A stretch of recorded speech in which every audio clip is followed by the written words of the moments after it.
হল ভরা। যারা এসেছেন এই বিজয়া সম্মেলনীতে এবং যারা পারফর্ম করছেন সকলকে বিজয়ার শুভেচ্ছা জানাই। এবং একটা কথাই বলতে চাই, যখন 7 বছর 8 বছর 9 বছর আগে, যখন প্রায় 9 বছর আগে, আর 2 মাস হলেই 9 বছর পূর্ণ হয় বাংলা পক্ষর,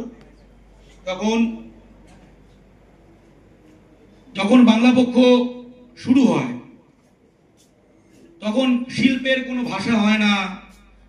সবাই আমরা শিল্পী, কেন এইসব বলছিস, কেন আমরা এই করবো না, এই তো নানা কিছু আমাদেরকে লোকজন বলতো। কিন্তু আমরা একটা কথাই বলতাম, আমরা কারোর বিরুদ্ধে নই, কিন্তু ওদের ভাষার গান সমস্ত কিছু এখানকার সবকিছু জুড়ে আছে, কিন্তু বাংলা গান তো বিহার ইউপিতে গিয়ে বাজছে না।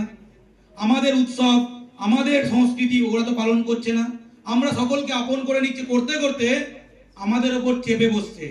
আজকে দাঁড়িয়ে বাংলার অনেক কিছু জুড়ে, অনেক শিল্পীর মুখে বাঙালির কথা, বাংলা ভাষার কথা, বাংলার সংস্কৃতির কথা। আজকে আমরা একটা ভিডিও দেখছিলাম, রাজা নাম সম্ভবত অভিনয় করে, সে একটা ভিডিও বানিয়েছে যে বাঙালির পৈতৃক বাড়ি বিক্রি হয়ে যাচ্ছে, সব বাইরের লোকজন কিনছে, বাঙালিকে ব্যবসা করতে হবে, বাঙালিকে কর্মসংস্থান দিতে হবে, নানা কিছু জাগরণ হচ্ছে। কদিন আগে একটা সিনেমা দেখলাম মৃগয়া, সেখানে স্ক্রিপ্ট দেখে মনে হচ্ছে যে বাংলা পক্ষ লিখেছে। এই যে সব কিছু জুড়ে বদল আসছে, বাঙালির চেতনায় ধীরে ধীরে যে এগুলো হারিয়ে গেছিল সেগুলো বদল আসছে।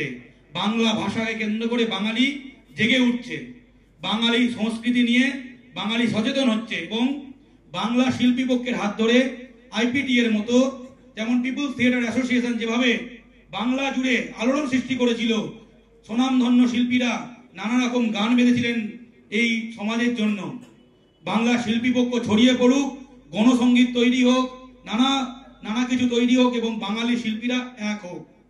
আমি শুনি যে একজন শিল্পী গান করলে অন্য লোকজন তখন হল থেকে চলে যায়, নিজেদের মধ্যে লড়াই, এর গান ও শুনবে না, ও আগে স্টেজে উঠলো, ও পরে স্টেজে উঠলো, এই করতে করতে মঞ্চগুলো হারিয়ে যাচ্ছে।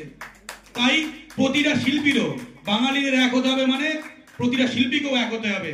অন্যের পারফর্ম দেখবেন, অন্যের পাশে থাকবেন, সহযোগিতা করবেন, একে অপরের হাত ধরে সামনের দিকে এগোবেন। জয় বাংলা।